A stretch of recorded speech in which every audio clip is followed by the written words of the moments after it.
அன்பர்களே, இன்றைக்கு தமிழோடு ஞானம் பகுதியிலே நம்மோடு இணைகிறார் அன்பு நண்பர், என்னால் அன்போடு அழைக்கப்படுகிற இணையத்தேனி தமிழன் அவர்கள். இவர் ஒரு பன்முக திறனாளர் என்பது குறிப்பிடத்தக்கது. தமிழிலே மின்சாரத்துறையிலே பொறியாளராக, சமூக தொண்டு, சமூக செயற்பாட்டாளராக இன்னும் பல கோணங்களிலே மிளிர்ந்து கொண்டிருக்கிற ஒரு ஆளுமைத்தான் இன்றைக்கு நாம் நேர்காணல் செய்ய இருக்கிறோம். ஐயா வணக்கம், வாழ்க வளமுடன். தங்களை நேர்காணலில் நான் மகிழ்ச்சி அடைகிறேன். வணக்கம்.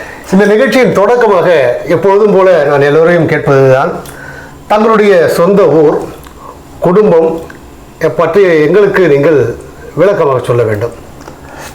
வணக்கம் நண்பர்களே. ஞானம் வலையொலி பக்கத்திலே இந்த நிகழ்வை பார்த்து கொண்டிருக்கிற நண்பர்கள் அனைவருக்கும் எனது அன்பான வணக்கமும் வாழ்த்தும். எனக்கு சொந்த ஊர் கடலூருக்கும் வள்ளற்பெருமான் பிறந்த வடலூருக்கும் இடைப்பட்ட புதுக்குப்பம் என்ற சிற்றூர் என்னுடைய ஊர். இன்றைக்கு கடலூர் மாவட்டத்திலே இருக்கிறது. நான் ஒரு 15-17 வயது வரையில் அந்த சிற்றூரில் தான் இருந்தேன். என்னுடைய 14 அல்லது 15வது வயதில் தான் அந்த ஊருக்கே மின்சாரம் வந்தது. என்னுடைய இளமை காலத்தை பற்றி சொல்லணும் அப்படின்னாக்கா, என்னுடைய அப்பா அம்மா 2 பேரும் ஆசிரியர்கள். அதனால் எங்கள் அப்பா அம்மா தாய் மாமன் 3 பேரும் ஆசிரியராக இருந்த பள்ளியில் தான் நான் தொடக்க பள்ளியை படித்தேன். அதனால் படிப்பின் மீது ஒரு விருப்பம் வந்ததும், இன்றைக்கு நான் தொடர்ந்து படிக்க வேண்டும் என்ற விருப்பம் கொண்டிருப்பதற்கும் காரணம், எனது தொடக்க நிலை வகுப்பில் எனது அப்பாவும் அம்மாவும் அருகில் வீட்டிலே பெற்றோர்களாகவும் பள்ளியிலே ஆசிரியர்களாகவும் இருந்தார்கள் என்பது. நான் 10ஆம் வகுப்பு வரையில் நான் முன்பே சொன்ன வடலூர் வள்ளற்பெருமானுடைய பெயரை தாங்கி இருக்கிற ராமலிங்கர் உயர்நிலைப் பள்ளி என்ற ஒரு பள்ளியில் சுப்பிரமணியபுரத்தில் படித்தேன். 10ஆம் வகுப்புலேயும் நான் பள்ளியில் முதன்மை இடம் வந்தேன். அதற்கு பிறகு 12ஆம் வகுப்புக்காக கடலூரில் முதுநகர், ஓல்டு டவுன் என்று ஆங்கிலத்தில் ஓட்டின்னு சொல்லுவாங்க, கடலூர் முதுநகரில் தூய தாவீதில் பள்ளியில் நான் படித்தேன். அங்கேயும் முதலிடம் வந்தேன். அதற்கு பிறகு அண்ணாமலை பல்கலைக்கழகத்தில் 82லிருந்து 86 வரையில் நான் பொறியியல் படித்தேன். இது என்னுடைய இளமை காலம், எனது சிற்றூரை பற்றிய குறிப்பு. மிக்க மகிழ்ச்சி. மிக அருமையான ஒரு பின்புலத்திலிருந்து வந்திருக்கிற செய்தியை நான் முதலாக கேட்டு தெரிந்து கொண்டேன். குடும்பம் ஒரு பல்கலைக்கழகம் என்று சொல்வார்கள். அப்படிப்பட்ட ஒரு பல்கலைக்கழகத்தின் துணைவேந்தர் தான் நீங்கள். வேந்தர் தான், துணைவேந்தர் என்று சொல்லக்கூடாது, வேந்தர். அந்த வகையில் உங்களுடைய அந்த பல்கலைக்கழகத்தை பற்றி எங்களுக்கு சொல்ல வேண்டும். மகிழ்ச்சி. எங்களது குடும்பத்தை பொறுத்தமட்டில் அப்பா அம்மா நாங்கள் மொத்தம் 4 பேர். எங்கள் அண்ணன் 2 தங்கைகள். அப்பா ஆசிரியர் பணியில் இருந்ததால் எல்லோருமே பெரும்பாலும் ஆசிரியர் பணிக்கே வந்துட்டாங்க. எங்கள் அண்ணன் ஆசிரியர் தான், எங்கள் அண்ணி ஆசிரியை, என்னுடைய சிறிய தங்கை ஆசிரியை, கணவர் பல்கலைக்கழக பேராசிரியர். என்னுடைய பெரிய தங்கை மட்டும்தான் சின்ன வயதிலேயே திருமணம் செய்து கொடுத்துட்டோம். மாமா அஞ்சல் துறையில் இருந்தாங்க. எனக்கு 1995 திருமணம் நடந்தது. கண்ணம்மாள், அவங்களும் கடலூரை சேர்ந்தவங்க தான், கடலூர் முதுநகர் தான். அது காதல் திருமணமா ஏற்பாடு செய்யப்பட்டது? ஆமாம், நேர்களுக்கு அது மகிழ்ச்சியாக பகிர்ந்து கொள்ளனாக்கா, அது எனக்கு எதிர் வீட்டில் இருந்தாங்க. அதனால் பெற்றோர்கள் பார்த்து ஏற்பாடு செய்தாலும் அது காதல் திருமணத்தினுடைய கூறுகளை உள்ளடக்கி இருந்தது. எனது திருமண பத்திரிகையில் கவியரசு கண்ணதாசனுடைய அவள் பால் போல் சிரிப்பதில் பிள்ளை, பனி போல் அணைப்பதில் கண்ணி, கண் போல் வளர்ப்பதில் அன்னை, அவள் கவிஞனாக்கினாள் என்னை என்ற வரியதான் என்னுடைய திருமண மடலினுடைய நிறைவு பக்கத்தில் நான் குறிப்பிட்டிருந்தேன். கண்ணம்மாள் அவர்கள் திருமணத்திற்கு பிறகு அவள் நான் தொடர்ந்து படிக்க வைத்து அவங்களையும் பிலிட் தமிழ் நான் படிக்க வச்சிருக்கிறேன். நீங்கள் முன்பே அறிமுகப்படுத்துகிற மாதிரி நான் பொறியியல் பட்டம் மட்டுமல்லாமல் தமிழ் ஆங்கிலம் 2லும் முதுகலை பட்டமும், ஹிந்தியில் முதுகலை பட்டத்திற்கு நிகரான பிரவீன் பட்டமும் பெற்றிருக்கிறேன். அது மட்டும் இல்லாமல் உதவி பேராசிரியர்களுக்கான தேர்வில் 2019 என்னுடைய 54 வயதில் நேஷனல் எலிஜிபிலிட்டி டெஸ்ட் என்று சொல்லப்படுகிற தமிழ் உதவி பேராசிரியர்களுக்கான தேர்வில் நான் 99.89 விழுக்காடு அப்படின்னு சொல்றதை விட பெர்சன்டைல்னு சொல்லணும். அதை ஏன்னாக்கா முதல் மதிப்பெண்ணுக்கும் என் மதிப்பெண்ணுக்கும் உள்ள சதவீதம் அது. தேசிய அளவில் நான் முதலிடம் வந்தேன். மகிழ்ச்சி மகிழ்ச்சி. எனது பிள்ளைகள் 2 பேரையும் நான் அரசு பள்ளியில் தமிழ் வழியில் தான் படிக்க வச்சேன். எல்லோரும் உறவினர்கள் நண்பர்கள் எல்லாரும் அதை குறித்து விமர்சித்தாங்க. ஆனாலும் என்னுடைய மகன் பண்பரசன், மகள் தமிழ் முல்லை இருவரையும் திருவண்ணாமலையில் நகராட்சி நடுநிலை பள்ளியில் படிக்க வைக்க தொடங்கின. இங்கே வந்த பிறகு பாடி பிரிட்டானியாவில் அமைந்திருக்கிற அரசு உதவி பெறும் தமிழ் பள்ளியில் தான் அவங்கள படிக்க வச்சேன். மிகச்சிறப்பு. அவங்க 2 பேரையும் படிக்கிற காலத்தில் நீச்சல் போட்டியிலையும் வளர்த்து எடுத்துகிட்டு வந்தேன். தேசிய அளவிலான நீச்சல் வீரர்கள் 2 பேரும். இன்னைக்கு என்னுடைய பொண்ணு ஒரு வலையொலி பக்கத்தில் தலைமையாகவும், என்னுடைய பையன் நீச்சல் பயிற்சியாளராகவும் இருக்கிறாங்க. குடும்பத்தினுடைய புதிய உறுப்பினர் பற்றியும் நேயர்கள்ட்ட பகிர்ந்துக்கணும். எங்களுடைய குடும்பத்தினுடைய 5வது உறுப்பினராக மருமகன் காதர் பாஷா இணைந்திருக்கிறார். நீங்கள் அன்போடு காதல் பாஷா என்றார். காதல் பாஷான்னு நான் ஒரு கவிதையில் குறிப்பிடுவேன். நீங்கள் சொன்ன மாதிரி தமிழ் முல்லையினுடைய காதல் திருமணத்தை மிக அண்மையில் இலக்கிய நண்பர்கள் சூழ கடந்த தை மாதத்தினுடைய தொடக்கத்தில் ஜனவரி 19, 2025 அந்த திருமணத்தை நடத்தி வைத்தோம். அவ்வாறு எங்கள் குடும்பம் நல்ல நண்பர்களால் நல்ல உறவுகளால் சூழப்பட்டு நீங்கள் வாழ்த்தியதை போல ஒரு பல்கலைக்கழகமாக இருக்கிறது.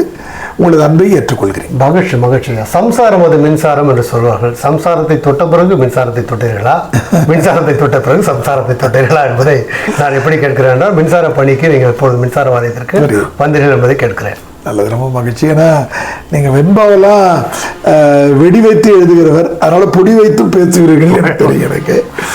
அதனால் நீங்கள் கேட்ட கேள்வி நல்ல கேள்வி தான். நான் 88 மின்வாரிய பணிக்கு வந்துட்டேன். என்னுடைய திருமணம் 1995 நடக்கிறது. அதில் ஒரு 7 ஆண்டுகளுக்கு பிறகுதான் எனக்கு திருமணம் நடக்கிறது. ஆனால் கண்ணம்மாள் என்னுடைய வாழ்வியல் வெளிச்சத்தினுடைய மின்சாரம் அவங்க தான். ஏன்னு கேட்டிங்கன்னா, நான் பல்வேறு கவிஞர்கள், படைப்பாளிகள், ஒருவேளை இந்த நேர்காணலை பார்க்குறவர்கள் கூட ஒருத்தவங்க 2 பேர் சிந்திக்கலாம், பிள்ளைகளுக்கு தமிழ் பெயர் வைப்பதற்கு கூட வீட்டில் எதிர்ப்பு இருக்கிறது சில நேரங்களில் பார்க்குறோம். ஆனால் இந்த பிள்ளைகளுக்கு பண்பரசன், தமிழ் முல்லைன்னு தமிழ் பெயர் வைக்கிறது, அதுவும் ரொம்ப ஜாதக கட்டுகளை உடைத்து விட்டு. ஏன்னா இன்னைக்கு தெரியும், வேறு எழுத்துக்களை சொல்லி நம்மளை குழப்பி கொண்டிருக்கிறார்கள். அப்படி பெயர் வைத்ததிலிருந்து, பிள்ளைகளை தமிழில் படிக்க வைத்ததிலிருந்து, நீச்சல் போட்டிக்கு அவர்களை இந்தியாவெங்கும் அழைத்து சென்றதிலிருந்து கண்ணம்மா மிக கடினமான பணியை ஆற்றி இருக்கிறாங்க. அதனால் எனது வாழ்வியல் வெளிச்சம் அல்லது வாழ்வியல் விளக்குக்கான மின்னூட்டமாக கண்ணம்மா தான் இருந்திருக்கிறார்கள். ஆனால் நீங்கள் கேட்ட கேள்விக்கு 7 ஆண்டுகள் கழித்து அவர்கள் வந்திருந்தாலும் தான் சேமித்து வைத்திருந்த மின்சாரத்தை எனக்காக தந்து எனது வாழ்க்கையில் வெளிச்சத்தை தந்து கொண்டிருக்கிறார். மகிழ்ச்சி மகிழ்ச்சியாக. தொடர்ந்து உங்களுடைய இலக்கிய பணி பற்றி நான் அறிவேன். தொடர்ந்து நீங்கள் இலக்கிய தளத்தில் இயங்கிக் கொண்டிருப்பவர்கள். அந்த வகையில் இதுவரையில் நீங்கள் எழுதிய நூல்களை பற்றி கொஞ்சம் சொல்லுங்களேன். மேட்டூர் அணையில் நான் 91 2001 வரையில் பணியாற்றிய காலகட்டம் எனது இலக்கிய வளர்ச்சிக்கு பெரிதும் பயன்பட்டது. அதில் வேடிக்கையாக ஒரு கவித்துவமான ஒரு செய்தி என்ன சொல்லுவேன், எனது இலக்கிய வாழ்வியல் வரைபடத்தினுடைய தலைநகரம் மேட்டூர் அணை அப்படின்னு சொல்லுவேன். ஆசான் பெயரை குறிப்பிடுவது. ஆமா, செந்தமிழ்கோ, அதான் அடுத்து சொல்ல வந்தேன். செந்தமிழ்கோ கோப்பேனா ஐயா என்பவர் தான் என்னை கைப்பிடித்து வளர்த்து விட்டவர். கோனூர் பெருமாள் நாராயணசாமி பிற்காலத்தில் வாழ்வியல் சூழல்களால் ஒரு நல்வாய்ப்பு எனக்கு கிடைத்தது. அவரை குறித்த ஒரு ஆவணப்படத்தை நான் இயக்கினேன். அது இன்றைக்கும் காணொளியாக வலையொலி பக்கங்களிலே கிடைக்கிறது. இந்த 10 ஆண்டுகளில் மேடை கவியரங்குகளில் நான் அதிகமாக பங்கெடுத்துட்டாலும் அதை தொகுத்து நூலாக நான் எடுத்துட்டு வரல. 2001 திருவண்ணாமலைக்கு வந்த பிறகுதான் அதை தொகுக்கலாமா என்ற ஒரு எண்ணம் தோன்றியது. அப்பொழுது செறிவு என்கிற பெயரில் எனது முதல் நூலை இன்றைக்கு இருக்கிற திரு குன்றக்குடி அடிகளார் அவர்களுடைய அணிந்துரையோடு நான் கொண்டு வந்தேன். அது மிக முக்கியமான ஒரு வாழ்வியல் செய்தியை சொல்லிச்சு.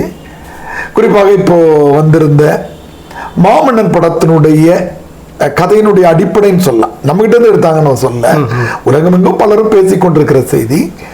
அதை நான் கவித்துவமாக பாகுபாடு, முரண்பாடு, வகைப்பாடு என்று செய்திருந்தேன். நம்ம 2 பேரும் உட்கார்ந்துருக்கோம் நாற்காலியில். இன்னொரு நண்பர் வருகிறார், அந்த நாற்காலி காலியாக இருக்கிறது. அவர் அங்கே உட்கார வைக்க வேண்டியதுதான் வகைப்பாடு. நாம் என்ன சொல்றோம், அவருடைய வயதையோ, அவருடைய பொருளாதாரத்தையோ, அவருடைய சாதியையோ, அவருடைய படிப்பையோ, அல்லது பெண்கள், குழந்தைகள், திருநங்கைகள் ஏதோ ஒரு காரணத்தை காட்டி கீழே உட்கார வைக்கிறோம். அப்படி உட்கார வைக்கிற மனிதர் அப்படியே உட்கார்றது இல்லை, அவர் நாற்காலியை கைப்பற்றுவார் நம்ம நினைக்கிறோம். கிடையாது, நாம உட்கார்ந்துருக்க நாற்காலி அவர் உடைப்பார். இதான் முரண்பாடு. அப்ப சமூகத்தில் எங்கே சிக்கல் ஏற்படுகிறது என்ற செய்திகளை பாகுபாடு என்றும், அதனுடைய எதிர் விளைவுகளை முரண்பாடு என்றும், தீர்வுகளை வகைப்பாடு என்றும் பிரித்து நறுக்குகள் வடிவில் எழுதப்பட்ட நூல். அதனை தொடர்ந்து எனது பயணங்களின் போது நான் சிந்தித்த செய்திகளை பயண திசை என்றும், அதனை தொடர்ந்து தேடி திரிகையில் என்று ஒரு நூலையும் எடுத்து வந்தேன். மின்வாரியத்திலிருந்து 2014 நான் பணி நிறைவு அடைகிற போது தமிழியலின் கவிதைகள் என்ற இந்த கவிதை நூலில் சிறந்த கவிதைகளையும் புதிய கவிதைகளையும் எழுதி தொகுத்து வந்தேன்.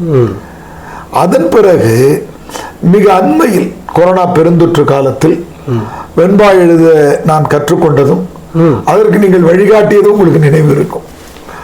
அதனால அதையெல்லாம் எழுதும்போது நண்பா உனக்கு ஒரு வெண்பா என்கிற நூலையும், கனவு நதியில் கிடைத்தவை என்ற நூலும் 6 நூல்கள் தான் இப்போதிலிருந்து ஒரு ஆண்டுக்கு முன்பு வரையில் எனது எண்ணிக்கையில் இருந்தன. ஆனால் மிக அண்மையில் எல்லோரும் இந்த இலக்கிய நிகழ்வை அல்லது ஞானம் வலையொலி பக்கத்திலே பார்க்கிற நண்பர்கள் வந்து வாழ்த்தியவர்கள் என்பதால் அவர்களுக்கு தெரிந்திருக்கும். கடந்த மே 27 முதல் ஒவ்வொரு திங்களும் 27ஆம் நாள் அன்று ஒரு நூலை வெளியிட்டு வருகிறேன்.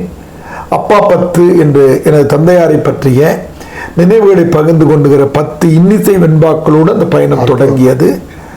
தொடர்ந்து சந்தமழையும் சொந்த குடையும், மொட்டுக்கு மெட்டு, வாயுரை வாழ்த்து, சென்ற மாதத்திலே நான் தேடித் திரிகையில் நூலை மொழிபெயர்த்திருந்த டைரக்ஷன்ஸ் டீகோடட் என்ற பெயர் வரையில், இடையில் IAS படிக்கிற மாணவர்களுக்கான 4 நூல்கள் என்று இந்த 11 மாதங்களில் நான் 14 நூல்களை வெளியிட்டிருக்கிறேன். அற்புதம். அதனால என்னுடைய எண்ணிக்கை 6 என்பதிலிருந்து இப்போது நேர்காணல் எடுத்துக்கொண்டிருக்கிற இந்த ஏப்ரல் மாத தொடக்கத்தில் 2025 20 நூல்களை வெளியிட்டவனாக நான் இருக்கிறேன். இவற்றில் புதுக்கவிதைகளும் இருக்கின்றன, நறுக்குகள் அல்லது குறும்பாக்கள் என்று அறியப்படுகிற ஐக்கூ வடிவிலான கவிதைகளும் இருக்கின்றன, வெண்பாக்கள் ஆசிரியப்பாக்களும் இருக்கின்றன, சங்ககால குரல்கள் என்ற கட்டுரை நூலும் அடங்கியிருக்கிறது. மகிழ்ச்சியா. எனக்கு தெரியும் இலக்கியத்தில் நீங்கள் ஒரு பெருஞ்சாதையை நோக்கி முன்னேறி கொண்டிருக்கிறீர்கள் என்பதை நான் அறிவேன். அதே போல இந்த கொரோனா காலத்தில் உலகமெல்லாம் உறங்கி கொண்டிருந்த வேளையில் நீங்கள் கணினி கண் கொண்டு விழித்து கொண்டிருந்ததை நான் பார்த்தேன். அதனுடைய ஒரு குழந்தை, அதனுடைய குழந்தை தான் கலந்துரையாடுவோம் பேரவை. அது ஒரு மிக முக்கியமான உங்கள் வாழ்வில் ஒரு டேர்னிங் பாயிண்ட் என்று ஆங்கிலத்தில் சொல்வார்கள், அதுவாக அமைந்திருக்கும். அதனை நான் முன்பே கூட தனிப்பட்ட முறையில் உங்களை பாராட்டி இருக்கிறேன். அதை பற்றியும் சொல்ல வேண்டும். மற்றும் தமிழ் இலக்கிய அமைப்புகள் நீங்கள் தொடர்பு கொண்டிருக்கிற, இணைந்து செயலாற்றி கொண்டிருக்கிற தமிழ் இலக்கிய அமைப்புகள் குறித்தும் நீங்கள் பதிவு செய்ய வேண்டுமா என்பது கேட்டுக்கொள்கிறேன். மிக்க மகிழ்ச்சிங்கய்யா. இந்த பெருந்தொற்று காலம் தொடங்கிய போது ஒரு 5வது 6வது நாளே எனக்கு மனதுக்குள்ள ஒரு பெரிய சிக்கல் இருந்தது. நீங்கள் நான் அதை நம்ம சுற்றி இருக்கிற பல இலக்கிய நண்பர்கள் எப்பொழுதும் சுழன்று கொண்டே இருக்கிறவங்க வாரத்துக்கு குறைந்த அளவு ஒரு நிகழ்வாவது அப்போ நம்ம கலந்துக்குவோம். ஆனால் இப்போ வீட்டுக்குள்ளேயே முடங்கி இருக்கிற போது இந்த ஜூம் என்கிற செயலியை பற்றி அதற்கு முன்பே ஒரு நண்பர் மூலமாக கேள்விப்பட்டிருந்தேன். அவற்றை தொலைபேசி பண்ணி கேட்டேன். அவர் இயக்குவதற்கு சொல்லி தந்தார். ஆனால் இன்னைக்கு அதில் நம்ம முனைவர் பட்ட அளவுக்கு முடிச்சிட்டோம். நேற்றை கூட சிலம்புலியாருடைய நினைவேந்தல் நடந்தபோது அந்த இடர்படங்களை பகிர்ந்து மற்றவருடைய ஒளிவாங்கியை நிறுத்தி எல்லோருடைய முகங்களையும் காட்சிப்படுத்துகிற அளவுக்கு தொழில்நுட்பத்தில் வளர்ந்தோம். ஆனால் முதல் நாள் அப்படி இல்லை. அந்த நேரத்தில் கலந்துரையாடுவோம் குழு என்று தான் தொடங்கணும். நாளடைவில் கலந்துரையாடும் பேரவை என்று மாறியது. அதுக்கு பிறகு 50 நிகழ்வுகளுக்கு 3 ஒருங்கிணைப்பாளர்கள் என்று தமிழகம் எங்கும் பேராசிரியர்கள், இல்லத்து அரசிகள், குழந்தைகள் இவங்களுக்கெல்லாம் வாய்ப்பு கொடுத்தோம். நீங்கள் கூட ஒரு 50 நிகழ்ச்சிக்கான பொறுப்பில் இருந்திருக்கீங்க. பல்வேறு ஒருங்கிணைப்புகளை செய்திருக்கீங்க. இன்னைக்கு அது கிட்டத்தட்ட 1750 நிகழ்வுகளை நாம் அதுக்கு மாதம் ஒரு குறிப்பிட்ட தொகை கட்ட வேண்டி இருந்தது. தொடக்க நிலையில் இங்கிலாந்தில் லெஸ்டர் தமிழ்ச்சங்கத்தினுடைய பொறுப்பாளராக இருந்த நண்பர் அதற்கான ஒரு 6 மாதத்துக்கான தொகையை கட்டினாங்க. அதுக்கு பிறகு அதை நாங்களே செலுத்த ஆரம்பிச்சிட்டோம். இன்னைக்கு ஒரு காலகட்டம் வரையில் நம்முடைய ரத்ன புகழேந்தி அவர்கள், சுபா அருணாச்சலம் அவர்கள், திருவண்ணாமலையில் சோசை இளங்கோவன் அவர்கள்லாம் முன்னெடுத்து வந்தாங்க. இப்போ திருக்குறள் காமராஜ் அவர்கள், நன்னன்குடி வேண்மால், ஔவையம்மா, நீதியரசன் நடராசன், நமது தேசாபிமானன், தென்மொழி பண்ணன் போன்றவர்கள் தொடர்ந்து எடுத்துட்டு வந்துட்டு இருக்கிறாங்க. கலந்துரையாடும் பேரவை மட்டுமல்லாமல் மேட்டூர்ல தமிழ்ச்சங்கம், மேட்டூர்ல இருந்த உழவர் சந்தை, மேட்டூரினுடைய தாய் தமிழ் பள்ளி, இப்படி அமைப்புகளோடு நான் நெருங்கிய தொடர்பில் இருந்தேன். திருவண்ணாமலைக்கு வந்த பிறகு திருவண்ணாமலை தமிழ்ச்சங்கத்தோடு இணைந்து இயங்க ஆரம்பித்தேன். பின்னாளில் நம்முடைய கடலூர் கதிர் முத்தையனார் அவர்கள் நிறுவியிருந்த தமிழ் ஒளி இயக்கத்தினுடைய கிளையை திருவண்ணாமலையில் நடத்தினோம். பல்வேறு மாணவர் போட்டிகளை நடத்துகிற ஒருங்கிணைக்கிற நண்பர்கள் பலரும் அங்கே இருந்தாங்க. அவருக்கு சென்னை வந்த பிறகு எங்களது இலக்கிய வழிகாட்டியான கவிதை உறவு ஏர்வாடியார் அவர்களோடு இணைந்து பயணிக்க தொடங்கினேன். அது தொடர்ந்து கிட்டத்தட்ட ஒரு 20 ஆண்டுகளாக அவரோடு தொடர்ந்து பயணித்துக் கொண்டிருக்கிறோம். அது மட்டுமல்லாமல் சென்னையில் இருக்கக்கூடிய பல்வேறு அமைப்புகள், பாவேந்திர பாசரினுடைய தலைவராக இருக்கிற நம்முடைய வசீகரனுடைய அமைப்பில் எல்லா நிகழ்ச்சிகளும் நாம் கலந்து கொள்கிறோம். பட்டுராச பாரதி ஐயாவுடைய நிகழ்ச்சி என்று சென்னையில் இருக்கக்கூடிய பல்வேறு இலக்கிய அமைப்புகளோடு தொடர்பில் இருக்கிறேன். அவர்கள் என் மீதும் மிகுந்த அன்பும் பற்றும் உடையவர்கள், தொடர்ந்து வாய்ப்புகளை வழங்கி கொண்டிருக்கிறார். நம்முடைய வடசென்னையில் இருக்கக்கூடிய நண்பர்கள் குடும்ப நற்பணி மன்றத்திலிருந்து பல அமைப்புகள் அதில் குறிப்பிடலாம். மகிழ்ச்சி மகிழ்ச்சி. இன்றும் சுழன்று கொண்டிருப்பவர் நீங்கள் என்பதை நான் அறிவேன். அது அல்லாமல் மிக குறிப்பிட்டு நீங்கள் சொல்ல வேண்டும், 400 IAS அகாடமி என்று ஒரு குடிமை தேர்வு பணியாளர்களுக்கான அந்த பயிற்சியை அளிக்கக்கூடிய மிக முக்கியமான ஒரு அங்கம் நீங்கள் வகிக்கிறீர்கள் என்பது தெரியும். அதை நிறுவி நீங்கள் இந்த அளவுக்கும் நடத்தி வந்து கொண்டிருக்கிற அந்த அனுபவம் குறித்தும், உங்களிடத்தில் மிக சிறப்பு என்னவென்றால் தமிழை விருப்ப பாடமாக ஏற்று வருபவர்களுக்கு ஊக்கமளித்து அவர்களுக்கு நல்ல முறையில் பயிற்சி அளித்துக் கொண்டிருக்கிறீர்கள். அந்த வகையில் உங்களிடத்தில் பயிற்சி எடுத்தவர்கள் முக்கியமானவர்கள் குறித்து நீங்கள் பேச வேண்டும். மிக்க மகிழ்ச்சிங்கய்யா. 400 IAS அகாடமி என்பது 2017ஆம் ஆண்டில் நானும் என்னுடைய மின்வாரியத்திலிருந்து பணி நிறைவு பெற்ற நண்பர்கள் திரு தியாகராஜன், திரு சிவக்குமார், மேட்டூரில் இருக்கிற ஆசிரியர் நரேந்திரன், தேசாபிமானன், ஞானசீலன் போன்ற ஒரு 6-7 நண்பர்கள் சேர்ந்து உருவாக்கிய ஒரு இது. பொதுவாக என்னுடைய பெயர் அதிகமாக தெரிந்தாலும் அவர்கள் எல்லோரும் எனக்கு சமமான இயக்குனர் பொறுப்பில் இருக்கிறவங்க தான். இதில் தமிழ் விருப்ப பாடம் மட்டும் நான் நடத்துகிறேன். மற்ற பொருளாதாரம், நடப்பு நிகழ்வுகள், வரலாறு, புவியியல் இதெல்லாம் மற்ற பேராசிரியர்கள் நடத்துகிறாங்க. இந்த தமிழ் விருப்ப பாடம் நடத்தலாம் என்று நான் முடிவு செய்த நாள், நீங்கள் நடுவில் கூட சொன்னீங்களே, வாழ்வினுடைய திருப்புமுனை நாள்களில் ஒன்றுன்னு சொல்லலாம். ஏன்னா நான் இளங்கலை முதுகலை தமிழில் அதிக மதிப்பெண்கள் எடுத்திருந்தாலும் நடத்துகிற போது தான் நம்முடைய ஐயங்களை தெளிவு செய்து சொல்கிறேன். ஐயா அவர்கள் தமிழ், ஆங்கிலம், இந்தி 3 மொழியிலும் வல்லமை பெற்றவர் என்பது. அதனால எனக்கு என்னாச்சுன்னா, நன்றிங்கய்யா, மாணவர்களுக்கு வகுப்பு நடத்தும் போது தான் இலக்கணத்தில், இலக்கிய வரலாறுல, மொழி வரலாறுல, நாகரிகமும் பண்பாடுல, புது கவிதைகள்ல, நறுக்குகள்ல, இன்னைக்கு இருக்கிற திறனாய்வுல, ஒப்பிலக்கியத்துல, நாட்டுப்புற பாடல்கள்ல, தொல்லியல்ல, கல்வெட்டுகள்ல நாள்தோறும் 2-3 மணி நேரம் நடத்துறதால எனக்கு மிகப்பெரிய தெளிவு கிடைத்தது. அதனால மாணவர்கள் இடத்தில் இருந்து படித்தவர்கள் எண்ணிக்கை அதிகம். அவர்களுக்கு நான் முதல்ல நன்றி சொல்ல கடன்பட்டிருக்கிறேன். இல்ல, முக்கியமானது நம்முடைய பயிற்சி மையம் மாற்றுத்திறனாளிகளுக்கும் திருநங்கைகளுக்கும் இலவசமாக நடத்துறோம். அன்புமகள் பூர்ண சுந்தரி என்கிற பார்வை மாற்றுத்திறனாளி பெண், என்னிடத்துல தமிழ் விருப்ப பாடம் படித்தவங்க. அவங்க இன்னைக்கு IRS போஸ்டிங்கில் பெங்களூரில் பொறுப்பில் இருக்கிறாங்க. அதற்கு பிறகு ரஞ்சித் என்கிற செவி மாற்றுத்திறனாளி, அந்த தம்பி வெற்றி அடைந்து கேரளாவில் IAS கேடர்லேயே பணியாற்றிட்டு இருக்கிறார். மிக அண்மையில் எங்களுக்கு கிடைத்த மிகப்பெரிய வெற்றி வந்து பிரியங்கா என்பவங்க, எங்களுடைய வலையொலி பக்கத்தில் கூட அவங்க இருக்கோம். அவங்க வந்து தமிழ்நாட்டில் உள்ள முதலிடத்தில் வந்தாங்க.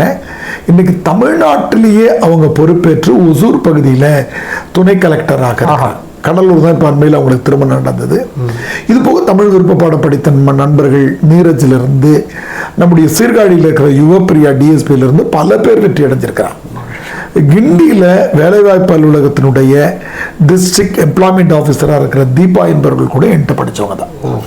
அது இல்லாமல் TNPSCயில் இங்கேயும் நம்முடைய சேலம் கிளையிலையும் படித்து வெற்றி அடைந்தவங்க மிகுதியானவங்க இருக்காங்க குரூப் 4ல இருந்து. துணையாக 2 செய்திகள் நான் சொல்லணும்னாக்கா, இப்படி வகுப்புகள் நடத்துகிற ஆர்வம் வந்த பிறகுதான் எனக்கு அண்ணா பல்கலைக்கழகத்தில் நடந்த நேர்முக தேர்வில் வெற்றி அடைந்து அண்ணா பல்கலைக்கழகத்தில் பொறியியல் மாணவர்களுக்கு தமிழ் பயிற்றுவிக்கிற ஒரு ஆசிரியராக எனக்கு பொறுப்பு கிடைச்சது. அது IASக்கு பாடம் நடத்தியதால் எனக்கு கிடைத்தது. இன்னொரு துணை செய்தியை சொல்ல விரும்புகிறேன்.